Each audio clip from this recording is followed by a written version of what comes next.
Oh, dearie me. Righty-ho, righty-ho, righty-ho. Welcome to the Sesh and the very first review Royal Rumble. Just like the WWE Royal Rumble, only the acting is way better and the result conceivably the same amount of surprising. Who knows? Anyway, we're going to take a pretty comprehensive look at not everything, but a lot of what the Garage Project Brewery brings to market. And we are going to waste no time. Very exciting. And we're going to start with possibly the most ambiguous thing they make. Why don't we start with a beer? Beer. What's it going to say? Nothing. Except that it's beer. Well, that's great. 4.58 even percent. Comes in a can. Yada yada yada. Garage Project. Whatever. Well, I've actually had a look on the internet. Do you want to know a little bit about it? No. Okay. I'm going to taste this. Just going to beer it up. If you can guess then. We'll see if you can guess it. I've got one rule for this beer. Yep. I don't mind Just going in. beer being called beer. I'm not too fussy for an honest beer. However, a beer that costs $5.50, I'm expecting a premium beer.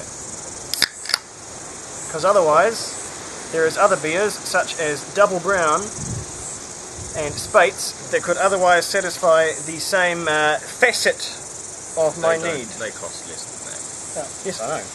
While we're pouring up, why don't you guys tell us a bit about the Garage Project? I know Garage of them, Project really is a relatively new brewery. They started in 2011. They moved into an old petrol station on Arrow Street in Wellington. They got a little brew kit that could do 50-litre batches. They made a whole heap of different wacky beers and put them on a tap at a local pub. Got people to vote on them. And from there they sort of decided where to go. And they've continued that trend, although they do make a lot more beer now. They've still got the original kit there, but now they're doing up to 2,000 litre sort of brews. And they're still making a whole heap of wacky beers, which is fantastic. Well, the can does tell us a bit about what we're about to experience here, but I'll hold off on literature until we've had a try. No, I think Garage Project, I have had some historical complaints about some of the beer they have made. It has just been too wacky for me. But one thing I cannot fault them on, for a brewery that started in 2011, they have probably come out with more beers than breweries that were around in 2005, and I can only applaud that because it keeps the scene fresh. A relentless cavalcade of creativity. And if the scene isn't fresh, what are we doing except just drinking beer, which is fine and good, but, you know, the more beers the merrier, really. We've got to give us something to get our teeth into now and then. So, like, 100%, that's what we want to see. The Garage Project is just the lighthouse for just a profundity of new beers. So, no matter what I might have to say about these beers, don't get me wrong, I'm glad the Garage Project is here because it's how I want to see my beer, fast and hard. Well, let's talk about beer. It's boring, very pale, straw coloured. Yeah, straw coloured. A little bit of cleanness, there's something happening there. Kind of an adequate head, and there's just a little cloud. Yeah, there's in there as well. some particulates. I don't know if that Nose is lager. I'm getting hops. There's some lagery. sort of hop I don't It's really know. lagery, but there is hops. Yeah. Bit of, I don't know, Solvin hops maybe. I Something can on tell that. you Something in that corner anyway. that is SARS hops. Oh, SARS. Okay, well maybe it is a straight up label does tell us what's in here, but save the rest of the surprise. Yep. Yeah. Yeah. Yep. That's some beer. It is beer. It's beer. Yes. It's a pretty solid beer, but It's it is just beer. It's a crisp beer. I'll say that. It's a clean beer, and I'm assuming I think the labelling on the can really matches it. Yeah, very plain, but a very nice, clean, crisp font on the word beer there. It's just good. You know, can drink it. It has no it's pretensions cold. about being something different or something else or trying to tantalise the senses. if this had been You're not going to be disappointed by it. If this had been a constituent part of a six-pack that I had paid $14 to $16 for, I think I'd be very happy. For a singular can being marketed for a pretty top shelf price, I'm just not absolutely sure there is enough beer in here to hold me. As the label tells us, beer couldn't be simpler. Pilsner malt, SARS hops, and a checked yeast. That's it. Sometimes simple is exactly what you want. In a biscuit? 4.8%. So. I think I do one. See, I mean, the can's pretty funny and everything, you know. A can that just says beer. I think It's taking the piss out of New Zealand beer. I think I'd be more entertained if I had an ordinary can and was faced with a less than ordinary beer experience. Yeah. So I don't know. I don't know if it's completely funny, but you know, it's yeah. Well, and it's definitely a beer. Well, this is a beer they could not have dressed up as something pretentious, arty, cultured, hipsterish. So it's best just to be honest. It is the most fundamental ingredients of beer combined to make a fundamental beer, and they have done that. This is what it is. So, but is no it more, no fundamentally less. good or is it fundamentally ordinary? I think it's a bit ordinary. You know, it does what it says on the tin. When in this Yeah. case, it really does. We said for It does. It really It does. does. So no, we can't fault it for its beeriness because that's some beer-ass beer, that's for sure. Some points for honesty. But I really have to penalise it quite heavily for being marketed as such a very premium beer as it is. That is a 350 can at the most. So I think it's just slightly dishonest bringing it out like that. Riding heavily on the Garage Project label, who are known for their creativity and their quality. So I think Garage Project can do a little bit better than that, and in fact I know they can. So that It's a good one to kick off the session. yeah, that might be. Shall we? Is that one getting the party popper, or is that one getting the black balloon? That's a bit of a black balloon for me. It's not a bad black. It's only just a It's black in balloon, between. but it's Can we pop into a balloon or something? never pop into a balloon. Never go pop it a balloon. Well, I don't know really. Well, I'm going to executively decide on this one. All right, you can do a balloon. This one gets a balloon. I'm going to put hold 5 Yeah, balloons you're gonna. for a later vote.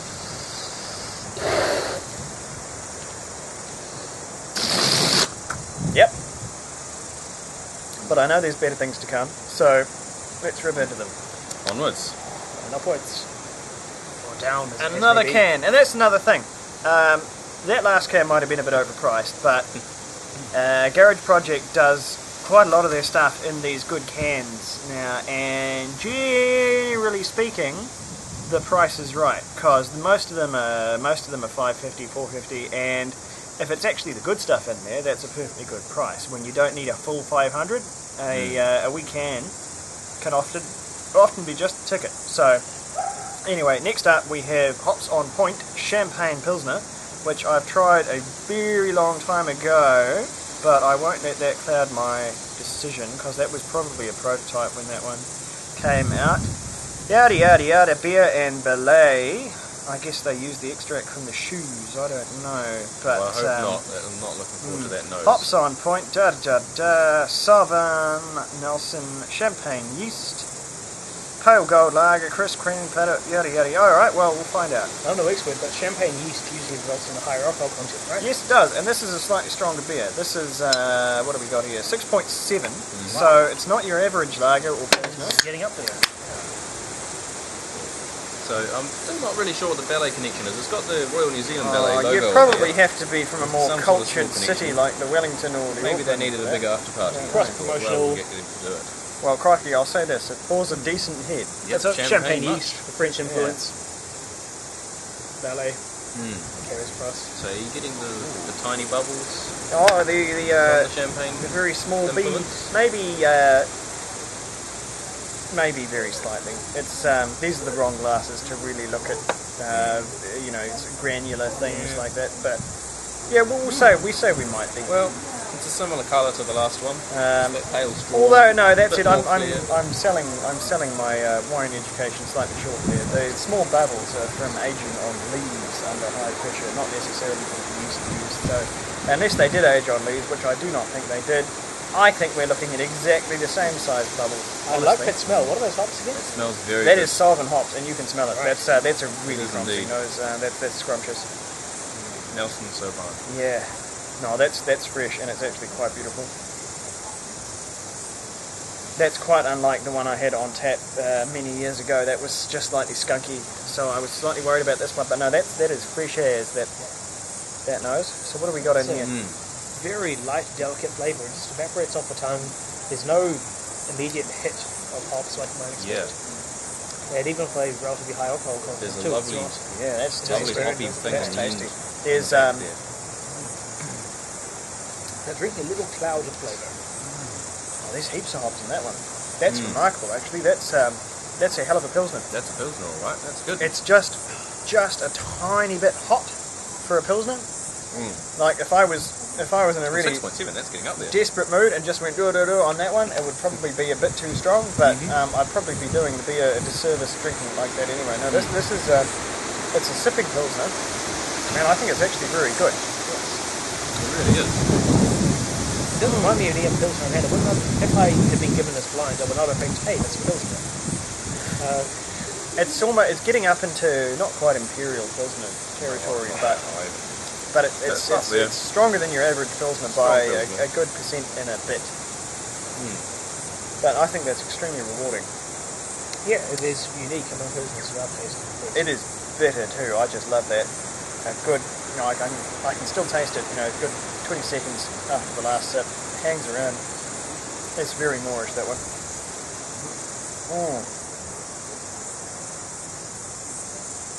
No, that is what I'm looking for in my 550 can of beer. That is a beer of substance and character. Still don't know what the Royal Ballet connection is, but whatever. I'm thinking it's a champagne yeast. I don't know. I think it's just Champagne an opportunity of for France, puns. ballet associated Maybe, with France, and maybe, also I don't know. It's available at all They good bars. they run on puns at Garage Project. really? They made a bar pun? Well, I guess double it had to R be E. I still don't get it, but then again, I've never gone bar, to the ballet. right, yeah. No, if anyone has any concerns, then speak up. But I think that's a sure candidate. That's for a the popper. party. That is a winner. Yeah, no, Yeah. it's the Yeah, good one. that's absolutely party The popper uniqueness territory. sets apart from the other Yep. beers, which are possibly similarly sweet or light or bitter or hoppy, but that one just Yeah, is no, a that's unique take on a pilsner. that's a winner. Sets That apart is. from me. That's Yeah. oh dear, Hey. goodness me. Oh, seem to have had a dud. Oh. Cap came off, but the goods stayed inside. Oh well, never Oh, mind. alas. We've Get a got match on it. plenty, It's not smoky. plenty It more. is We'll still just smoky. burn it with a blowtorch. Well, that smell's certainly taken the nose off Yeah. the beer. Righty ho. Well, we'll go back in the strength. I'm going to try and go to and fro on the percentage alcohol so that we don't get overwhelmed. We're going to have a can of Happy Days. I'm sure you'll find it's pronounced Happy Days. Happy Days. I think I'm too white As for it that. is. Happy. Yes. Māori for hops. I'm not sure how traditional the Māori word for hops really is. Transliteration, that's legit. Yep. Great. Oh well. Happy Days, such as it is, from those native New Zealand hops. Ooh. It's got some sort of days This in it. is conceivably one of the cans that I dropped. I do apologise. However, it's gone not too badly. So this one here, the name is reasonably appropriate, as it has a lot of New Zealand hops in it. If I check my little list here, we have Motueka, Waiheke, Riwaka, and Nelson Sauvin. So And what's the strength I'm on that? expecting things from it. Sorry. They hide them sometimes. but 4.6 by my notes. 4.6 indeed. That's the one. So not too heavy, not too light. It's a bit of a- Assertively bit of a hoppy and Kellogg's just exceptionally right. drinkable, apparently. I'd certainly hope it's hoppy with all those in it. A Pacific Pale Ale, it's still an emerging style. Is it actually a style, or is it more of a, What's at this that? stage, still a brand name? What's Pacific that? Pale Ale. Oh, I think it's pale ale with New Zealand. Overseas hops they in do it. have New Yeah. Zealand pale ales, just as we Right. have American pale ales. Sure. Okay, and yeah, I've seen a few breweries now producing what they call a Pacific or South Yeah. Pacific or I think Southern Pale Ale. by and large it just means It pale just ales with New shows you Zealand hops. the hop Yeah. region, geography. I think it's just they want to sell them in Australia, so they don't want to put New Zealand too bold on the label there, even though that's where all the hops come from. It's So herbaceous and Pacific aromatic. Pale Ale, there it is. It's sappy, it's... Oh, yeah, that's yummy. crisp actually. It's That's got very those New crisp. Zealand characters. Yeah. Absolutely. thanks to you guys, I'm starting to learn what the New Zealand hop characteristics are. So I'm starting to think about No, those. that is snappy on the nose. Fruity. That's good. Oh, and it's So, just it's extremely cloudy. clean. It's very really cloudy. cloudy. I don't know if that's because if it had sediment in a can, it would be the very first I've ever heard of that. But you never know. I did drop it, so I may have disturbed it something up. somewhat. But either way, it's got a marvellous head, retaining beautifully there. Very somewhat impenetrable colour, but otherwise quite a nice gold there. It's like a wheaty colour. It is actually, yeah. Right. And let's see what we got. That's very clean. Yes. It's pale. Pale Yeah, ale. it is. Which is good, because I think there's this horrible trend at the moment of too much hops in your beer. Right. And this, even though it has a lot of different varieties in it, It's still going for balance, not it's just for still inundation. nice. Yeah. Right. You're not really picking the individual hops out. As soon as you get more than 2 varieties in, it's just hops. No. These But beers with 17 different hops and stuff. It is. It's No. a nonsense. You can't. It's a compost heap of a beer. There's not really, once you do that. a man on earth who can pick out all these hops. You know, one or two, and there you go. But Again, the same characteristic I got from the Pilsner we just tried before, which then seems to evaporate off the tongue into a kind of a mist. Not like a wet beer which washes away down your throat, but this seems to Certainly evaporate the away. flavours certainly stay around. You've got those lovely hop oils doing a wee dance. I For am you. just beginning to wonder whether there's quite enough malt in this beer. It smells the part, and then up front it's all hops. Well, it is only 4.6. And then I wonder if it's got a mid-body problem. 'Cause it's just a little thin for what it's trying to be, I think. Because no, I cannot fault the hops. I might have panned the beer for just not having enough of anything in it. I think this has enough hops to qualify the price, but I wonder if it could have just done with just a couple of grains more barley in there. I think I'd like it better if it was anyway. It just doesn't quite weight enough, and of course it wouldn't be as refreshing if it was stronger. No, so it'd be a bit. it's kind of a bit heavy. case of me wanting to have my cake and eat it too, but I think I can probably get over that. Yeah. I'm quite pleased with it. It's I think it's great. refreshing and different again, as we've found so I far. really like Yeah. New Zealand hops. Yeah. They're good, and I think this is a good showcase. It's a showcase of hops. It delivers the hops. It doesn't bombard you with them. Not And entirely it's a sure about the sensible, picture on the can. drinkable. The colours are a little bit sort of post-apocalyptic Oh, almost, but he's it is right nice about people that. I think that's on the beach no, sort of it, thing. it invokes some sort of steel cool and guitar oceanic. beach, I like it. you know, chinga chinga chinga, whatever There's a surface. fantail there, sun setting behind a mountain. Oh well, you got to focus on the liquid. You know, you don't want to. That's how credit labels got started. Too many people paid too much attention to the bottle, and we might get to that later on. But anyway, that's a winner for me. Only just, but it is a winner. And Hard man to please, the indeed. hops make it for that. So I think it's pretty groovy. no, that's a nice one. We might run out of poppers if we keep doing it by 3. So I'll refrain from the popping this time. We're not lacking. We have a whole bag in spare. Well, we do, but then I have to do the reach around, and then it all the composition of the shot, and Well, I'm gonna do nothing a messes up popper, a YouTube 'cause video I'll more put when I it reach through. man, I'm just going to bask in the ecstasy of the popping here. And please. Oh, Ta-da! Lovely cordite smell. good stuff. Good stuff.